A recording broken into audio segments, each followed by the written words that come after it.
Alright guys, so today I'm going to be showing you a brand new trick. I made this up. This is completely original. You guys have been asking for something that is a little bit more intermediate, I guess, a little bit more advanced, and something that you haven't seen before.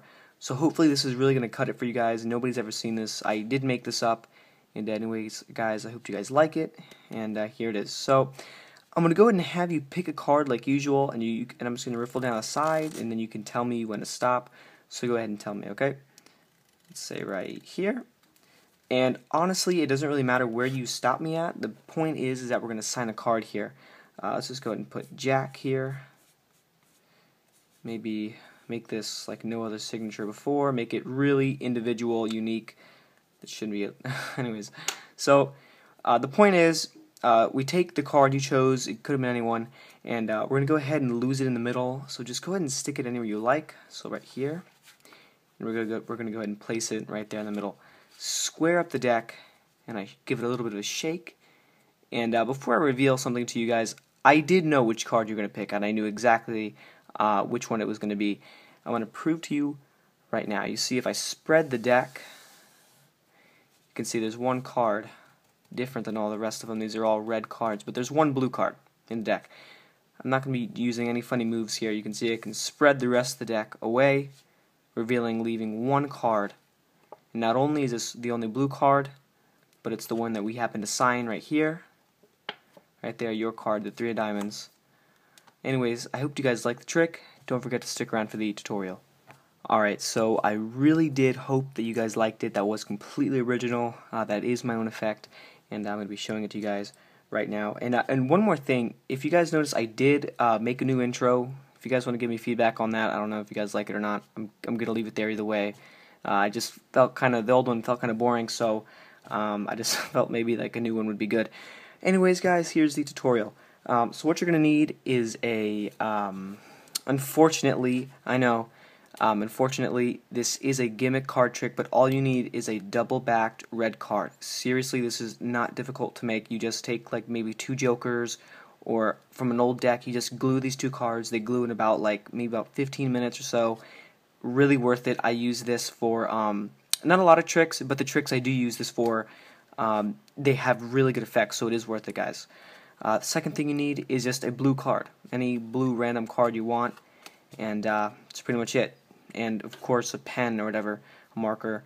But anyways, you're going to need the double-backed card and the blue card. So the reason this is a signed card trick is because of the color change, and if the spectator signs the card, it cannot possibly be more than you using one. Like, you cannot possibly be using a duplicate card. So having the pen, having the marker there, definitely beneficial. It makes a trick so much better. And so here's how it goes. You take your blue card, any blue card you want, you stick that on top of the deck, and then right above that you stick the double-backed card, and this is the setup for the trick. Every other card is there. Every other red card is there. You can take out a few cards just to make up for the difference of adding the double back and the blue card. So I took out about 3. I took out about 3 red cards from the deck, and then plucked those aside so I can have like the same thickness of the cards in the deck.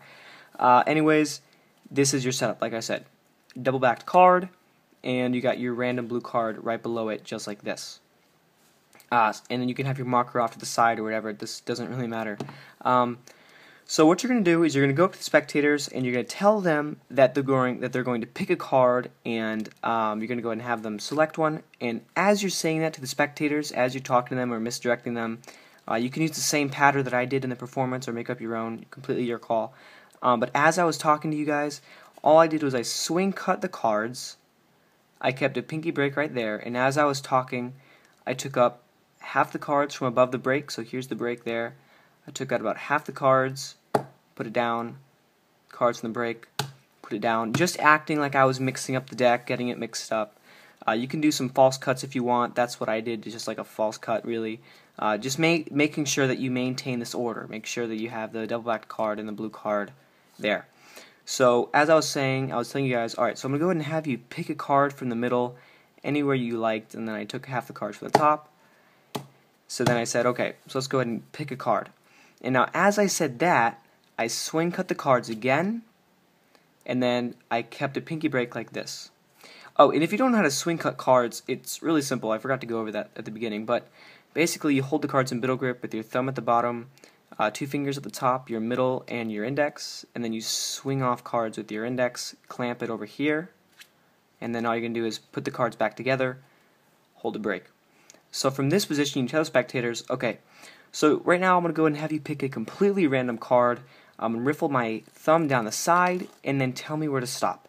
And obviously, guys, this is a super easy, simple force, okay? You have your break. You're hiding it from the spectators. They can't see it. And all you're going to do is you're going to tell the spectators, okay, go ahead and tell me when to stop riffling down. So wherever they say stop, this is the concealment part. You're going to go ahead, whenever they say stop, you're going to take your entire hand like this, the front of it, so you're covering the front of the deck. So that way, this is what you're going to do. So if they say, okay, stop, you're going to go ahead and cover the front of the deck so they can't see where you're taking the cards from. And then when they say stop, you just take it directly from the break. Okay? So it's a force. You're just forcing the double-backed card on the spectator. Okay? So really not that hard. One more time. So you riffle down, the spectator says stop, you cover the front, you grab your thumb from the break, take it off, cut the cards, bring it to the top, and you say, okay, let's go ahead and take a look at which card you picked. And now obviously from here you have the double-backed card and the blue card on top of the deck. So this is more or less the difficult part. You're going to have to do a double lift with a double-backed card and the spectator's selected card. So you do your double lift like you normally would. You would just bevel the cards like this. Just bevel them, holding a mechanic's grip, and you have a slight edge, slight slant on the cards here. Come over for the double lift, but the difficult part is that you're holding a double-backed card and this card. So the thickness of the double lift is a little bit different than the regular double lift. Or you can just say, okay, so you've stopped me anywhere, and as you're talking to the spectators, you can just riffle down and get a pinky break underneath the 2 cards. Completely your call. So let's say you tell the spectators, okay, so you could have picked any card in the deck, and you went ahead and you picked this card, and you already have your break, you riffle down, and then all you're going to do is flip over this double. So you're going to take the packet, which is the double-backed card, the double-backed card and the blue card, and you say, okay. And you flip it over as one, and you have the spectator sign the face of the card. So you say, okay, so you could have picked any card in the deck, but let's go ahead and make this unique and sign this card. So you have the spectator sign whatever they want, have them sign their name, and make sure they make this signature unique. That way you couldn't have tried to like forge it or copy it. So they do whatever they want to it, and then from here, all you can do is just slide the card right off. Since you're using the double-backed card, which is underneath this, you can just push this card off normally, like you would, but you don't want to reveal the back yet. You don't want to reveal that. So you say, okay, go ahead and hold on to this. So you can have the spectator hold on to the card, and from here you come off clean because here's the double-backed card. That's why you need to use this, the double back. That way you can slide off this card easily. And you can say, what I'm going to have you do, and you can spread through. You want to be able to, at this moment, this is probably something I didn't do in the performance, but you can say, okay, so you could have picked any one of these cards, and you spread through the red just like that to really make that red color pop. And you can flip over the deck, and you say, go ahead and pluck it in the middle. So as of right now, they're holding onto their card, and then you can go and have them slide the card right in.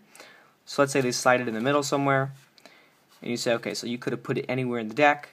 You close up. You square up the deck, flip it over, and you say, you know what, before I reveal to you the end of the trick, I'm going to go ahead and let you know right now. So you tell the spectators, you can say, I'm going to go ahead and let you know right now that I completely knew you were going to pick that card. Okay, and here's how I'm going to prove it. And you say, look, all I have to do is shake the deck, and you can do whatever magical gesture you want. And you say, look, if I just spread the cards, you can see there's one blue card in the deck. And obviously here's a double-backed card. That's why it's so useful, because it blends in with the rest of the deck. And over here, you don't say it to the spectators, but you tell the spectators, so you can see there's only one blue card in the deck. And you can spread through it like this. And you say, look, no funny moves, and then you spread the rest of the cards away. And you say, I told you, I completely knew that you were going to pick this card. And then you flip it over, and you say, it's not only is it the only blue card in the deck, it's the only card with your signature, 4 of hearts, And this is really going to blow the spectators away because it's a color change. They sign the card. They know it can't be duplicated. And it's really cool effect, guys. I hope this one works out for you guys. Hope this one works out for you. And thanks for watching.